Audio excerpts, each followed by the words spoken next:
Welcome to my website here. If you're there, if you're on Facebook, or if you're on Twitter or YouTube, you can go to Inquiry News, started with an E, ENQURY news.com, and there's a link there at Inquiry News below.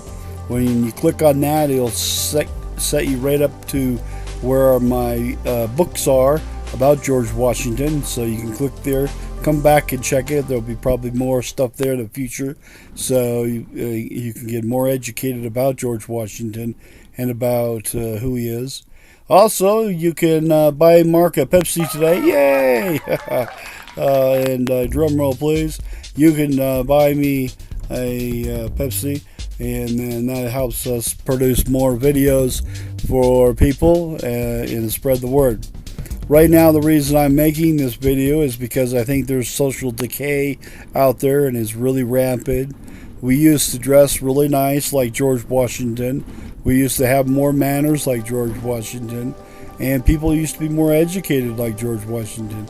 I think there's just a huge social decay going on that's just enormous right now. And I think it is continuing.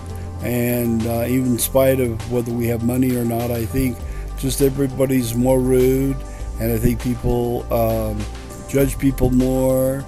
I think people not just being on drugs and everything. I think that's a big one, but I think there's people that are on drugs, and I think there's just people that are just more rude.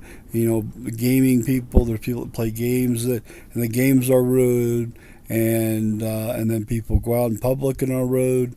I mean, you just see it. You go to the store and people cut you off in the parking lot, and then you walk into the store trying to buy groceries in the store, and people will just walk in front of you and grab stuff without asking, excuse me, for example, and then grab something off the shelf or whatever. They won't even say excuse me anymore. They just push you out of the way and grab whatever they want. And these kind of things they're doing, people are just not nice anymore. They're just rude and crude. Just a few, and there's a few people out there that are not, of course, and the numbers are dwindling, I think. So I think this new wave of people, and then the schools, you go to the schools and people are just insanely rude in there. The kids are mean to each other all the time, and so bad that people feel like they got to bring a gun to school and kill students, so I think it's getting so bad that these kinds of murders and these kind of crimes are being committed because there is no leadership or rules, or nobody's nobody there's nobody there. There's no rules. There's nothing there going on to teach the kids how they should act in school, what they should or shouldn't be doing in school, and there's no authority, no punishment, nothing going on there. And because of all that, our schools now have shootings, mass shootings going on, and all these other things, and then other mass shootings going on outside of schools now as well. And I think all this contributes to the rudeness of people as a whole. And I think this is a trend that will continue until people decide to respect each other and we come together as people. And that's why I made the video, was to show what kind of person George Washington was, and the caliber of people that he hung out with, and the type of people that put the Constitution together, and what was really behind the Constitution, and what he said about the Constitution. And then we look at our leaders today, and are they the same leaders like George Washington? I wonder. Probably not. And if you don't have good people in office and you don't have good people in the government, you're not going to have a good government, right?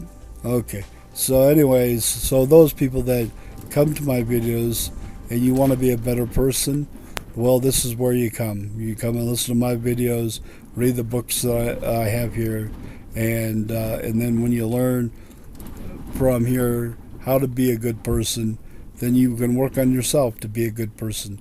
For you want to be like George Washington, then you study what he did and become like George Washington, and then you can learn what he did and then do what he did, and then you can become like him and be a good person like him, and that's kind of how it is, and then you'll be a better person, and one person at a time. That's what I hope my videos do, and hopefully it can help many people. Hopefully, my videos here. So that's enough said. And we'll now talk about George Washington.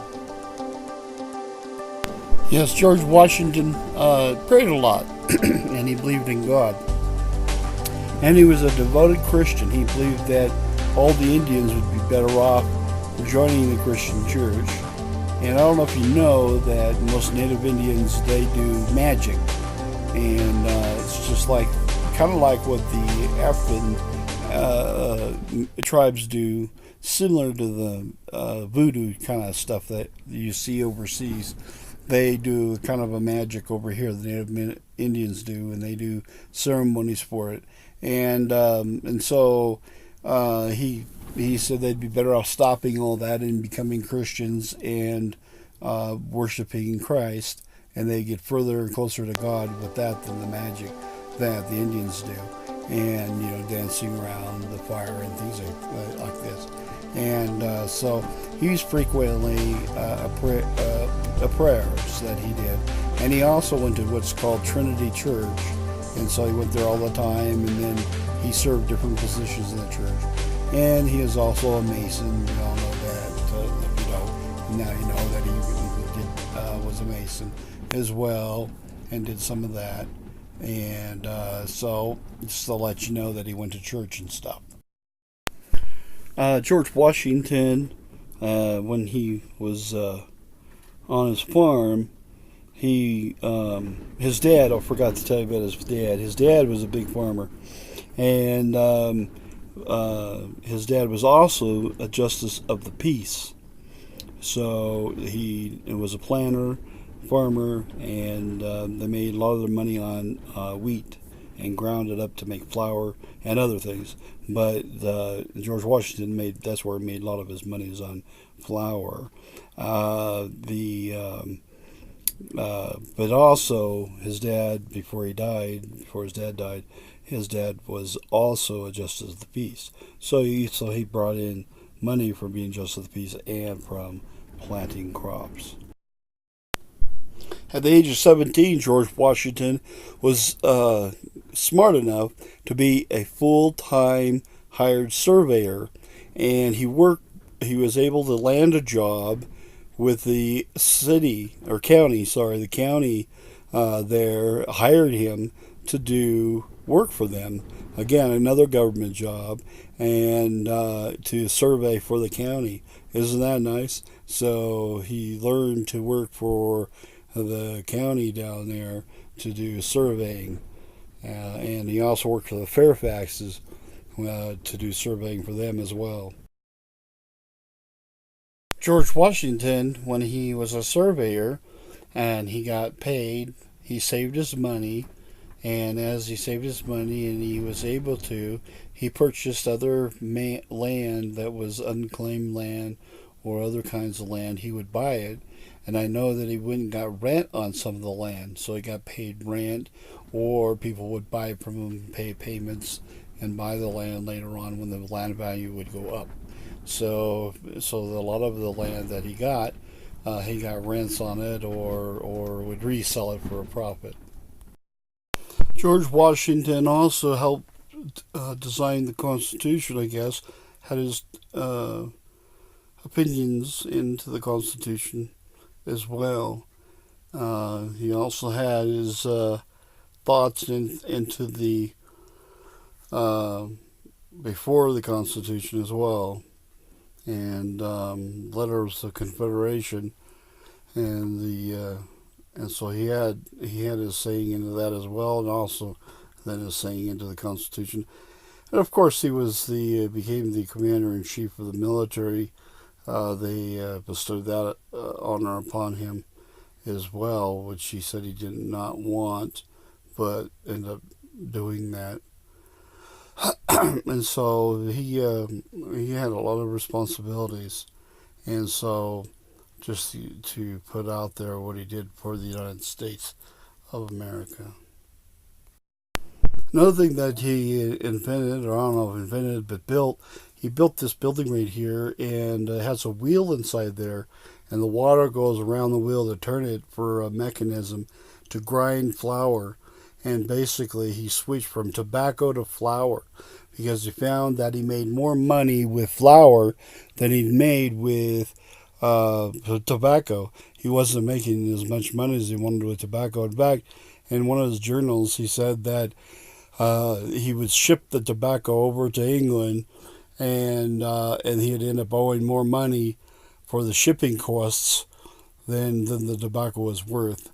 And so, for some of the products and stuff like that, that's how England did their books. They kind of screwed you sometimes on products. You would put it on a ship, and England would ship it to East Indian Company would ship it to England, and then they'd come back, and you would owe them more money than it was than the products were worth, and so it was kind of a scam, really.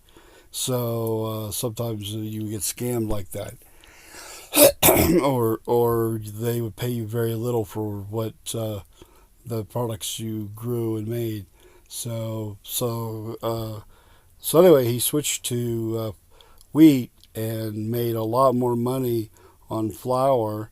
And he built this mill, as you can see here. And inside it has a wheel and mechanisms so that the rollers can turn, the grinding wheels can turn and grind the wheat and everything. It's amazing, amazing feat.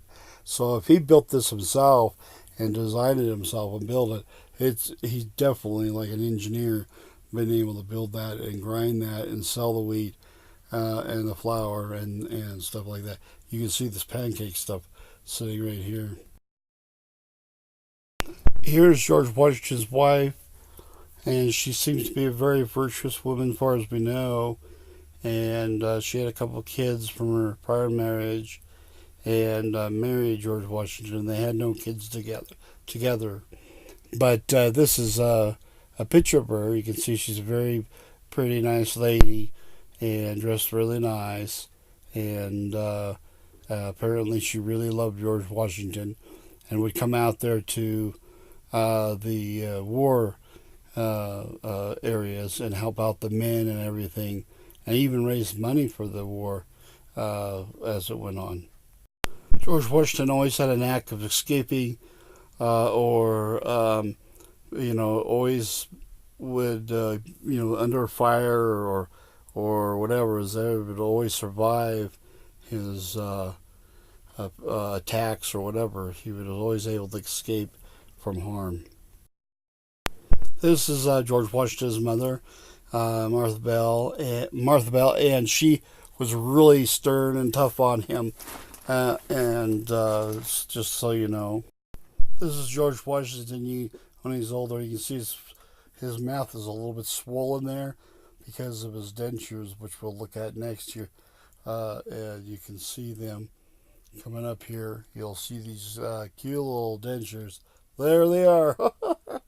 Those are his dentures, believe it or not. Amazing. The outer part of them are made of wood. This is George Washington's house, the big main house there. It used to be a lot smaller. From what I remember reading, the total upstairs wasn't even there. He added the upstairs and added 2 wings to it. So it was considerably a lot smaller when he inherited the house and turned it into a bigger mansion. And it's really not as big as you think. Once you go tour the house, it's a lot smaller than you think. So it's not a very big house. And he didn't owe any money on it. So he didn't have any big loan or anything, or go broke building it or anything like that. So he was very frugal, saved his money, made sure that he paid for what he owed on the house. And as far as I know, didn't owe any money on the estate at all. Ended up paying it off. And so that shows that he was a success with his money, and that he learned to save his money, pay his bills, and made his farm a profitable farm to take care of his needs. And so it's really amazing. And the other two buildings, he used them as one, I think, was used to house people to stay when they stayed over, and then the other one was used to make things. It was a kitchen. That's what it was, kitchen, and so it was a really amazing house. When you tour the inside, it's really, uh, it's modestly furnished. He didn't have any super fancy furnishings. They were just maybe back in the day, back then, it might have been a really big mansion. One thing that's neat about George Washington is sometimes bums would come walking down the driveway and knock on his door, a bum, a homeless guy, or whatever, and he would feed them. He would cook some food for them and give them a silver dollar, a five spotty, they called it, but it would be a silver dollar. And he'd give them maybe one or two silver dollars and send them on their way. And that was, he would always give them some kind of money to when they left. Isn't that nice? Imagine that, Americans doing that today. He would do that to anybody that was poor. He would always feed them and always give them a little bit of money. Here's the dining hall, one set up in the interior of the house that you can see, and that's pretty nice. And then he had about 200 slaves at one time. Here's another room, one of the meeting rooms there. Here's his carriage that he used to ride in, pretty nice. And then also here's his garden area that they set up for him. He had an actual real garden. This is not the garden.